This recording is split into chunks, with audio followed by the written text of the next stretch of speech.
Welcome back to another UNC Footballs podcast here on TarHeelIllustrated.com. And if you're watching us on our supersonic, fast-growing YouTube channel that is called Tar Heel Illustrated, I'm THI publisher Andrew Jones, and joining me is our very own Miss Deana King and Mr. Brandon Peay. Welcome back to the THI podcast, guys. We're glad to be here, Andrew. Ready to talk some Tar Heel football. Yep, let's talk about some defense now. Let's talk defense. If you want to listen to our offense podcast, or if you haven't, we ran an offense podcast probably yesterday was when we posted it. And now we're going to focus on defense from the spring, focusing not so much on the spring game, but just the spring in general, and some things that we were able to glean from the spring game. Before I go there, let me remind you, for just $8.33 a month, you can be an insider too at THI. It gives you full access to all premium content, $8.33 a month for a one-year sub. And I'm telling you right now, it's recruiting really going to start heating up now. We do not do a lot of recruiting podcasts. Therefore, we don't put a lot of recruiting information out there for free. So you've got to be a subscriber. It's just $8.33 a month. I think Jacob Turner was telling me that the beers at the spring game were going for $10 a pop. So for less than one White Claw, you can be a subscriber. And it's a phenomenal deal because you get all of Deana's wonderful wisdom and David Sisk's basketball recruiting wisdom and all the commentary. The boards have been awesome lately, guys. And I've been putting a lot of intel on the boards. I'm not putting in articles. And one reason is because the dialogue is so strong on the boards that I'm just giving my information right there instead of putting it on the front page in article form. So the only way to access that is to sign up. Just 1 year, $8.33 a month, and you can be an insider too. So guys, we talked about offense from the spring game, what we saw in practice on Thursday, what we saw in the first practice, and then been able to kind of get in between. Didn't have a tremendous amount of access in spring practice because of the NCAA tournament, because the main media that covers both, we were all gone. I was in Brooklyn 1 week, Fort Worth the next, Philly the next, and then New Orleans. So I was gone 26 out of 30 days. I did a Brian Anderson Zoom from Brooklyn. Otherwise, there was Pro Day that you covered, Brandon. There just wasn't much access at all. So they gave us quite a bit the last couple of days, and we're going to get some sporadically here over the next couple of months, which is good, so we can learn more about the program. But this podcast is to focus on what we gauge from the defense now that spring practice is over with. So, Deana, one thing that stood out to you about the defense this spring is what? I just seen the guys enjoying themselves out there playing defense. I know a lot of the defensive players, they've got some guys out, but the guys that were out there, they were out there making. Of course, they couldn't hit the quarterback, but they were. It was intense out there, and when they were warming up, I couldn't help to look down in the corner and see the defensive line. And I'm like, dang, that looks like Mac's defensive lines he had back in the late 90s when they were top 5 in the nation. And then, Butch Davis had some good defensive lines in his tenure too. So that group down there, I think a lot of the eyes was on that, seeing, a lot of eyes was on number 4. You can't miss him, Travis Shaw. So him down there with Javari Ritzy and Miles Murphy and Keyshawn Silver and Hester down there, that group's going to be, and we're not even talking about Vahasic. So I'm just excited to see. I'm just excited to see a new defense. I'll put it that way. Yeah, they hired a new nutritionist who's the only nutritionist for football. And her first thing she probably thought was, I got to feed those guys. They're some big dudes. And the thing about it is, and we'll talk about Travis Shaw in a minute, but, these guys can play with a considerable amount of weight. But we'll get into Travis in a minute. Brandon, your number one takeaway, the thing that grabbed you about the defense this spring was what? My number one takeaway from the spring is their defensive alignment. When they pre-snap, when they're lined up in their base defense, it looks pretty similar to what it was before, except for now, there's one But the difference is, there's one hybrid linebacker, and instead of dropping into coverage, he's rushing. He's pretty much rushing every single time. But when Gene Chizik was hired for UNC, and people was telling me he ran a 4-3 defense, I was thinking, like the 1995 four down linemen and 3 linebackers. I was actually pretty excited about that. But the defensive alignment is the most interesting thing to me. That jack position is, I think, the jack position is good because a lot of the kids that they recruited before to play that hybrid position, they can make a decision. You can become a strong side defensive end, or you can play the jack, or you can play the jack position. So I think when Gene Chizik came in, I don't think personnel adjustments were as many. I thought there were going to be more personnel adjustments than there were because I thought the defense was going to completely change. But I don't think it completely changed. I just think it's more simple. Well, it is simplified. I will quote I'm not going to quote him exactly, but I'll paraphrase because I don't have the exact words. Cedric Gray said, 6-7 guys aren't going to drop in coverage in my defense. Yeah. And what did we talk about last fall? God bless Tamon Fox for being put in a position to have to do things that weren't 100%. And you know what? He improved, and he learned a lot about football, and he was still a very effective player and a wonderful guy. But the hybrid thing, just given the composition, wasn't going to work. It didn't work. They tried it, and credit Mac for trying. When Mac came back, he brought in a coordinator who ran a defense Mac had never run before, and he brought in an offensive coordinator who ran an offense Mac had never run before. I mean, Mac's always been very forward-thinking. He's never afraid to try the new thing. Mikey on the Life cereal commercials, Mikey, he'll try it. He'll let you try anything. Mac Brown is like that as a football coach, and that's one of the reasons he's a Hall of Famer. It's one of the reasons he's been so successful. Very few people have made 2 quarterbacks work at 2 different institutions. He's done that. Very few people have been able to win at a high level running a variety of different things, and Mac changed. Remember Carolina ran the option for a while when Mac was there? Jason and then you got Chris Kelder a couple of years ago picking guys apart down the field. There was no semblance of the option in what they were doing. That's Mac Brown. And I think Mac realized, and we talked about this a lot in our pods last fall. I kept saying, and I didn't come out specific because I didn't want to dog Jay Bateman or anything like that. And I don't want to right now because I think Jay Bateman was a good guy and he's got a good scheme. He had a great run at Army. He's been effective at other places, and I'm sure he'll do a really good job coaching the linebackers at Florida. But I don't think that was working. And I said a couple times, Mac last year was learning a lot, and he's learning a lot about what doesn't work. So when he goes back and kind of recreates the program a little bit and makes some adjustments, it's going to be with the knowledge of what doesn't work more than anything else. And I think those are the changes that we saw, especially with the defense. It is far more simplified. But Cedric Gray is courageous enough to say 6-7 guys are going to drop in coverage in my defense. I think that says it all. And then we were talking to Dez Evans after the spring game on Saturday, and I was asking him about the comfort with the new defense, the fact that Dez has a hand on the ground and his job is to see quarterback, go get quarterback. And he said he was born to do that. He said, I'm home with a hand on the ground going after the quarterback. And lo and behold, he had 2 sacks in the spring game. So, and I watched him in practice on Thursday, and he just looks like a different player, like the happy player. It's like a puppy when the family comes home, they're all happy and excited. And I think that he was just percolating out there in practice, not just in a spring game. Anybody can get fired up for a game and have all the jive in a game, right? He had it in practice. And I thought that said a lot.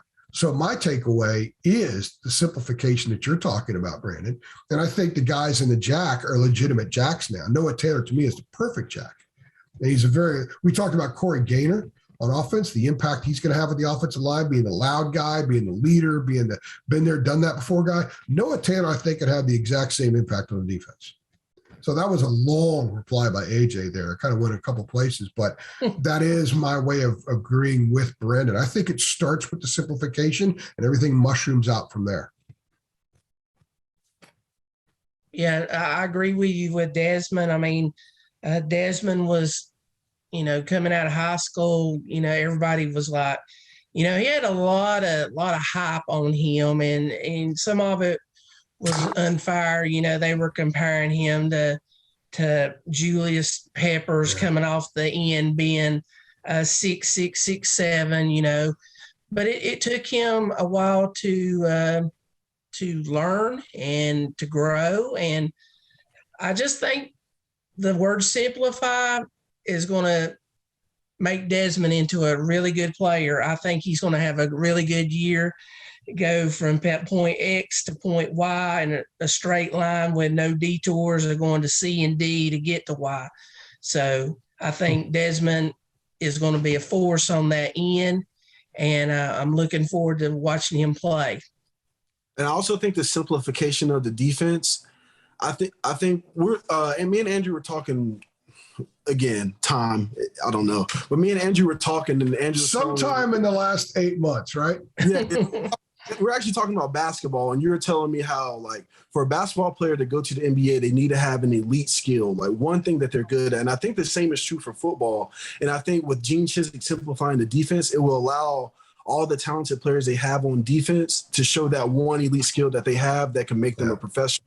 And I think that's going to be the biggest improvement for the defense. And in Desmond, in the interview, you remember what he was when he started. He was, 6'6", unsure. But you see him now, and he has gained weight where he needs to, and he looks, and he's, like I said, he's confident. Jeremy's helped him a lot in covering him in high school. And he may still be a man of a few words, but there are more words that he says to us. He explained stuff Saturday. We got him last year. He didn't explain things, and everyone has their own different thing, right? Everybody's really good at something. Everybody really struggles with something, and I think Desmond didn't ever really seem very comfortable talking to us, even through Zoom. And Zoom's kind of awkward. It's very impersonal. But I was there. You and I were both there when he committed, and we were interviewing him afterward. And he didn't have a lot of words, but he not only did he say a few more words Saturday, but he explained things, and that's confidence. That's one of the beautiful things about college athletics that I've seen time and time again. We were talking about Caleb Love, taking that turn toward the front of the jersey being part of his DNA and playing for each other and all those kinds of things, which I'm not saying he wasn't before. It's just that guys grow and get mature, and they learn how to do that even better, right? I think what we're seeing with Dez Evans is a guy that is kind of finding out who he is as a football player and where his wheelhouse really is. He kind of knew what it was in high school, but when you're 6'6" and you're 240 pounds, you're throwing guys around like rag dolls. It's a different animal at the college level. I'll never forget that play against Notre Dame his freshman year, when Kyron Williams caught that screen pass, was coming near the goal line, and Dez had an opportunity to lay him out and to prevent him from getting closer to the goal line. It didn't really happen. And that's okay, because we all have points in our own personal processes where we're in that situation and we don't lay the guy out in whatever walk of life it is, whether it's being in a relationship, whether it's in a job, if you're in a printing press, whether it's if you're an attorney and you don't go in for the close or something like that. It doesn't matter what it is. It doesn't matter what you're doing. There's always that moment where, you know what, man, we should have done that. And you learn from it and you get better from it. I think those are moments like that Dez had to go through to get to where he is now. And I think the simplification of a defense is a great time for him, because he can shed a lot of the stuff I think that was weighing him down before. And like you said, Brandon, just focus on what he's elite at, and he could be an elite pass rusher.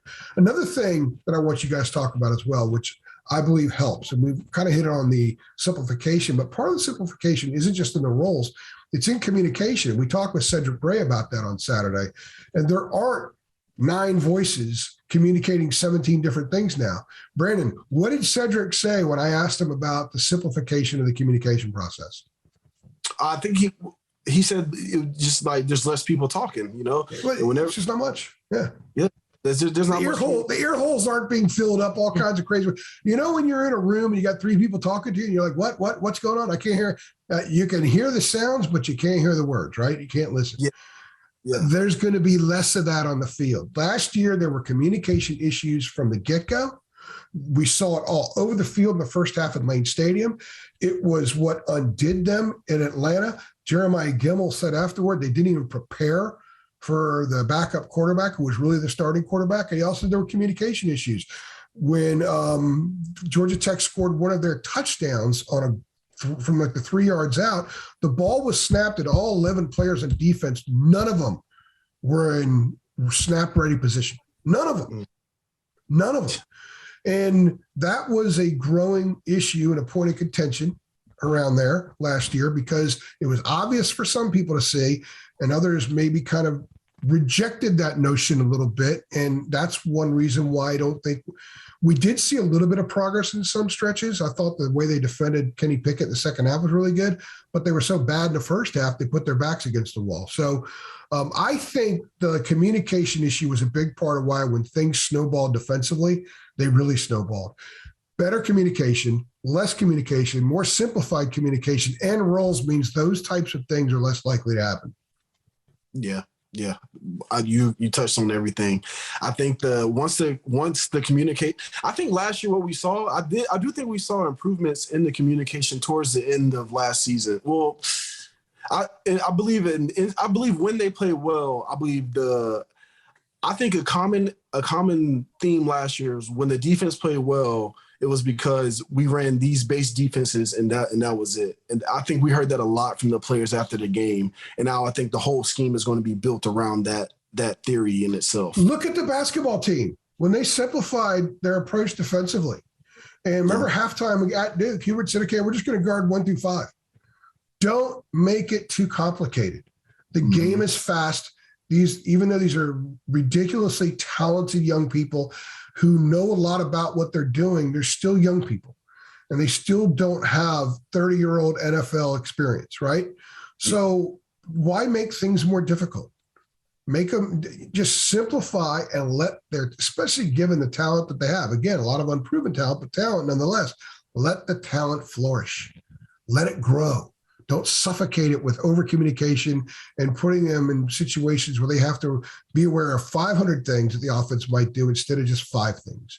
Win your battles. Remember I kept saying last fall, win your battles. Well, if you're so cognizant of 300 different things and then you got to win your battles, I think you're less effective at the point of attack and you're less effective in winning your own individual battles. Deana?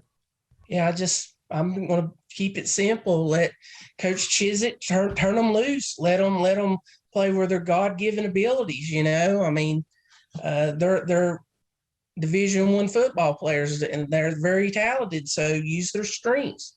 And so I think they're slowly building the talent there on defense. That Max says he wants to play 22 on both sides of the ball. So.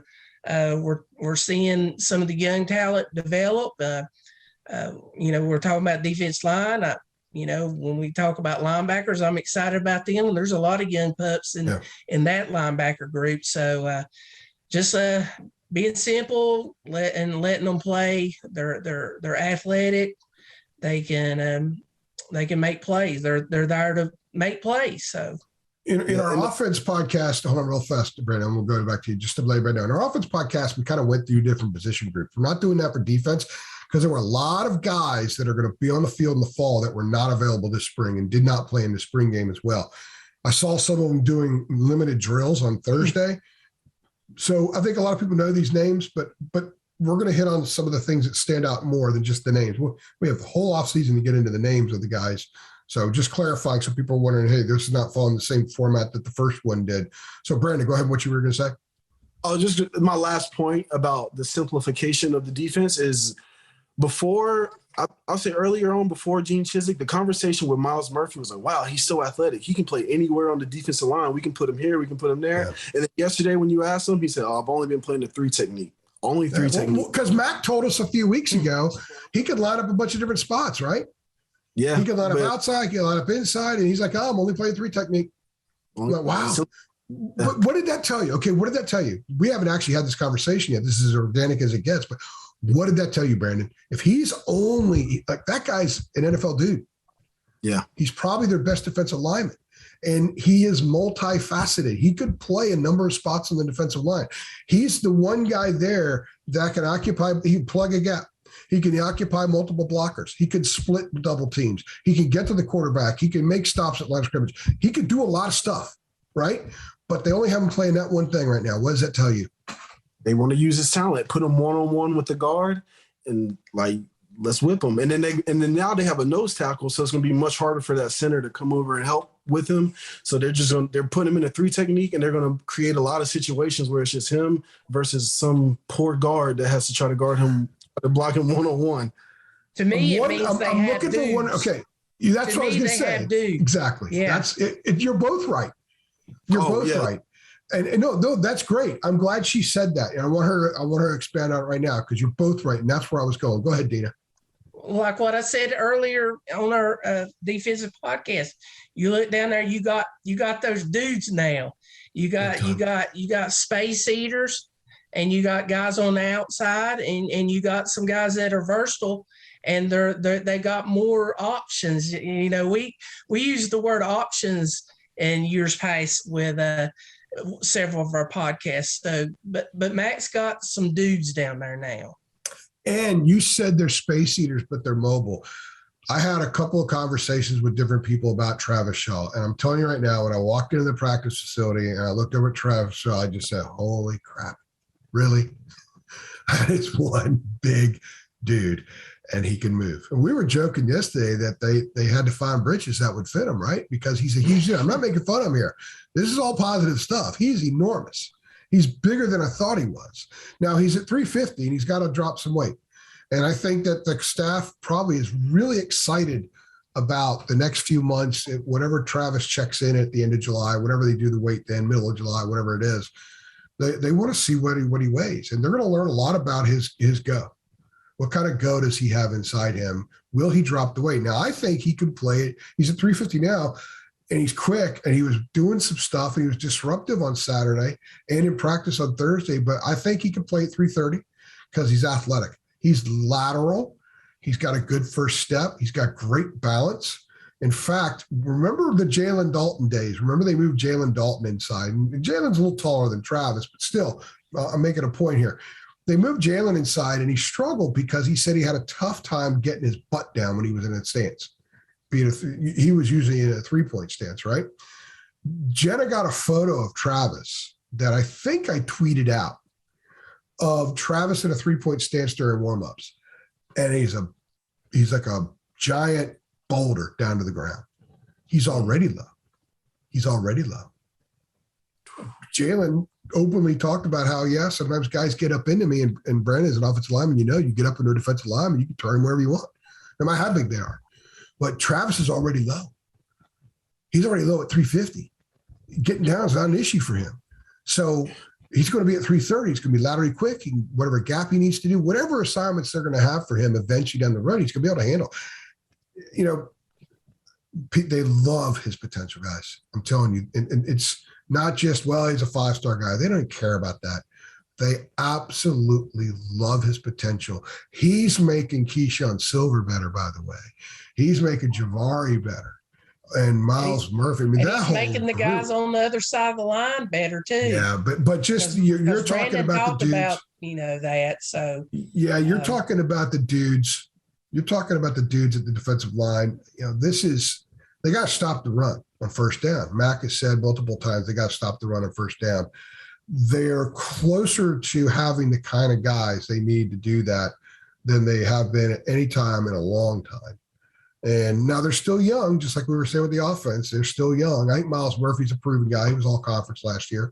But the other ones have a lot more to prove, but the upside is huge. And I think Keyshawn's someone that the Flint needs to strike, and we could see him begin to become the kind of guy that a lot of people thought he would eventually become. And he's only been there a year, so it's not like he's in and he battled the injuries too. I mean, he battled injuries, and some weight. He had some weight stuff too. So that's the thing about Travis. If there's no discussion about Travis's weight when we talk to Mac in July, then hang a star by that one. That's like a great player in center field making a dive and making a catch at the wall, robbing someone of a home run. Put a star by that one in the scorebook. That will be an important note for Carolina fans to follow when we go to ACC kickoff in July. Because Mac's going to be asked about Travis, and if he doesn't bring up weight, saying he needs to lose more weight, then that's a big time positive. I usually don't put too much stock into high school highlight tapes, especially for football players, because 90% of the time they're bigger, faster, stronger than everybody they're playing against. But when I watch Travis Shaw's high school highlight tapes, I would say like 35% of the tackles he made were on the perimeter, and he was well over three. This is probably his junior year. He's probably 330 pounds. And my brother, he isn't a football guy at all. But I was so amazed by how athletic he was getting to the edge and making those tackles that I sent it to my brother. And I was like, I told him, I said, I know you don't watch football, but just look how big this guy is. And look how he closes the space from the middle of the defensive line to the sideline. And my brother was like, wow. That really 330 pounds, and he's covering all that ground. So that athleticism can't be taught. And like you said, if you can get that weight under control, man, I know we don't like to put expectations on freshmen, but he could have a very similar projection as a couple of years ago after that 6th game where they let Tony Grimes and Miles Murphy get in, and you saw the defense step. You can see that. You can kind of see that same projection with Travis Shaw going into this season. Deana, any more thoughts on Travis? Yeah, I mean, I know what Brandon's talking. Well. I've seen Travis run down running backs, and I mean, kids that are much, much smaller and much, much faster, and he's got the angle on them, and that's what, that's why he was rated. He was, and he's coming off some injuries, his shoulder, and he got back to play late his senior year, so. Travis is very confident. You guys can see that every time you see a video and everything. So he's gonna push everybody to get better, and he's a wonderful leader. He in talking to Jamal Jarrett after the spring game, 35 people that from Grimsley came down there to watch that spring game. So, during his recruitment, I said, when Andrew, you remember, I said getting kids like Travis would fill the stands, and stuff like that. Just little things like that, homegrown and stuff. So I'm looking forward to seeing him. I know he's got a lot of pressure on him, being a 5-star and a top 10, 15 player in the country coming in. But I think Coach Cross is going to do really good with him. And he's right there beside Miles Murphy, who is a fellow Greensboro guy that he looks up to too. So looking forward to seeing the defensive line. We're not going to talk about DBs really at all because some were out there playing and some were available this spring, but we'll hit on them as we get closer to the start of fall camp. I think everybody kind of knows what they have there, and I didn't really watch them much when I was at practice, and didn't really pay that much attention to them at the spring game because we know some of the guys that are playing, we know who they are, we know what they got. And some of the ones that weren't playing, we know what they got. So we'll have to see that down the road. I do want to spend a minute or two talking about linebackers because there has been, they don't have Jeremiah Gemmel anymore. Power Eccles, along with Cedric Gray, the starters there at middle linebacker. And I thought Cedric said something pretty interesting. And Brandon, correct me if I have this off at all, but I think he described him maybe as vicious or something like that, the way he hits. Yeah, he just vicious. Well, he got thrown out of which game was it? South Carolina? Which game did Power get thrown out of with a hit? Oh, on the kickoff. It was on the kickoff. On the kickoff. Yeah. I don't know what game. I know exactly. It wasn't South Carolina. It wasn't South Carolina. Okay, it might have been State. Florida State. Yeah. That's right. One of those games. He's a vicious dude, and we also know he has athletic ability because that pick that he almost returned for a score, but he stepped out of bounds. And he's a smart guy. So you've got the cerebral stuff that Gene Chizik wants from his linebacker. Cedric clearly has that. He's a very smart, articulate guy. Power has that as well. And Power has enough experience that he knows the whole college football thing now. A year ago, he was a new kid trying to figure things out. Now he's a college football player. And that's what I saw in practice. I was watching some linebacker drills on Thursday and then watching the spring game, just looking out there at 23. I'm like, that guy's a college football player. And that guy is just like, he's got so much potential to become a big-time player that as much as I think of Jeremiah Gemmel, who's incredibly smart, very good player, who will be in the NFL next year, Power might have a different level that he could get to. Yeah, No, I totally agree. I think that linebacker room is I would put it up there with the quarterback room as far as like, health. I think in Mac Brown's first few years at Carolina, they didn't rotate the linebackers much at all, really. It was pretty much they had their two in there and they stuck with them. Yep. I'm curious to see this year if they're willing to rotate them a little bit more, because there's some guys that, you have Power, and then you have Cedric Gray, but then you have Sebastian Cheeks, who's long and rangy and explosive and can close space really well. And he got had a very good spring, by the way. Yeah, very good spring. Okay, go on. And then you got Ra Dilworth, who's probably the most athletic guy in the room. So it's kind of like, how can you keep those two off the field? So I'm actually interested to see if they, now that the gap between first string and second string is a little bit smaller than it was in years past, I'm actually interested to see if they'd be willing to rotate those guys out like they do the defensive line and the DBs. And then you got, Malachi Hamrick, or a guy that can play probably inside. He played inside a lot at Shelby, but he may be on the outside, or maybe, I think, Andrew, did you say he was? Yeah, he's playing Jack right now. He's playing Jack right now. But he's playing Jack right now. But if you need to move a guy, he has that ability. They love talking about ferocity. Malachi combines the speed and quickness, agility that you want from a Jack, but also the ferocity that you want in the middle linebacker. I mean, he's a tantalizing prospect. They're a young green group besides Cedric Gray. Cedric still, this time of year ago, Cedric was still kind of green and Power, but they got a young group that's got a lot of talent. So they just need to turn them loose. Yeah, I think there's still uncertainty with the defense like there is with the offense. I think there's a little more understanding of what the defense has because there's more been there, done that guys. There's more guys that have logged a lot of snaps on defense throughout. It's one reason why we're not hitting a ton on the secondary, because we know with Grimes and Duck, we know what they can do. We know what Chapman can do. We know what Biggers can do, Kelly and all those guys. And Jaquarius Conley would look fine walking around. That doesn't mean he's ready to play football. They want him to be ready for August 27th. I honestly, I don't know what the timetable is right now for that, but he's certainly somebody that when he's healthy, talk about other dude, guy likes to take people's heads off. Jaquarius loves taking heads off. So there is a lot of high end potential on defense. Simplification, I think, will help as well. But this is also just kind of a wait and see football team, guys. There's a lot of stuff there, and there's a lot of stuff to feel optimistic about if you're a North Carolina fan. But there's also a lot of uncertainty, and there might be. I'm an Orioles fan. You guys see the hats back there. They have the number one farm system in baseball, but they're going to lose 100 games this year, right? Now, Carolina's not going to lose 10 games of football, but my point is I have to be patient. I have to be optimistic. They want me to be optimistic, and they want me to be patient. I have no choice in the matter. Carolina football fans want to be optimistic, but you need to be patient, and I think it helps this club. There's a reason they bumped up Florida A&M to open a week before everybody else does, because they need a home game. And then they got App on the road, they got Georgia State on the road, and then Notre Dame comes into town.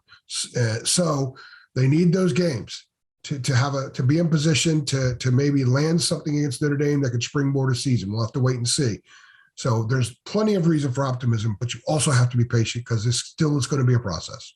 I think everybody learned their lesson from last year. Yes. Everybody. So, like I said in the offensive podcast, everybody, all Tar Heel fans need to be cautious. I mean, the talent level's growing. I mean, your last few recruiting classes have been outstanding. So that talent, they're getting boots on the ground now. They're getting to learn and get on the field, and so should be interesting. I think the defense will be okay once they get all their. I mean, once they get everything, everybody healthy and everything. So just like I said, Florida A&M game won't be here. I know Andrew don't want to say soon enough, but come on, guys, I gotta have my off season. I gotta have my off season. Hey, Brandon has been so good to spend time with us today on his wife's birthday, and we got to cut him free so he can go love on her and everything. But 20 seconds, Brandon. By the way, tell your wife we said happy birthday and thank you for lending you to us for a couple of hours today. 20 seconds or so. What are your closing thoughts about the defense? All right, closing thoughts on defense and just the team overall is, to me, the coolest thing about college college sports in general is every year someone has a breakout season. Last season, it was Josh Downs. The year before, you could probably make an argument that it was Michael Carter. The year before that, it was Jeremiah Gemmel. And I think this team is so exciting, should be so exciting for the fans because there's so many guys who could possibly have that breakout season. And I just think the potential of this team is really high. And I know the program wants to keep the hype level down, but when you see them in person, it's hard not to get excited about their potential. My breakout guy, by the way, on offense is Bryson Nesbitt. My breakout guy on defense is Power Eccles. You brought it up, so now we got to do this. Your wife has to give us one more minute. Deana, breakout guy on offense, breakout guy on defense, real fast. Well, I'm a Bryson Nesbitt person, so I've had to agree with you there. I think Javari Ritchie. I think he's going to have another great year. That's a good one. I think all the attention is going to be on Murphy and everything. I think Javari's going to have another great season. Brandon, close it out. So I'm going to go with one of the receivers. The problem is I don't know which one. J.J. Jones, Kobe Paysor, Gavin Blackwell. It's a cop-out. Is it a cop-out? Yeah, give us one. Hey, by the way, we're going to do this again later on, so you can change it then. You have 3 months to think about it. I'm gonna say Elijah Green. Elijah Green on offense. That's a good call. On defense, give me Dante Balfour. Wow, Brandon's going off. Brandon's going different path than we are, but I like it. I like that stuff. Brandon always brings it strong. Happy birthday to your wife, Deana. Thank you so much, Brandon. Thank you so much, everybody else. We always appreciate when you guys stop by. Make sure if you haven't seen the offense video, it's on our YouTube channel. It's on our site. Remember, for just $8.33 a month, you can be an insider too. Thanks for stopping by. Thank y'all. Yes.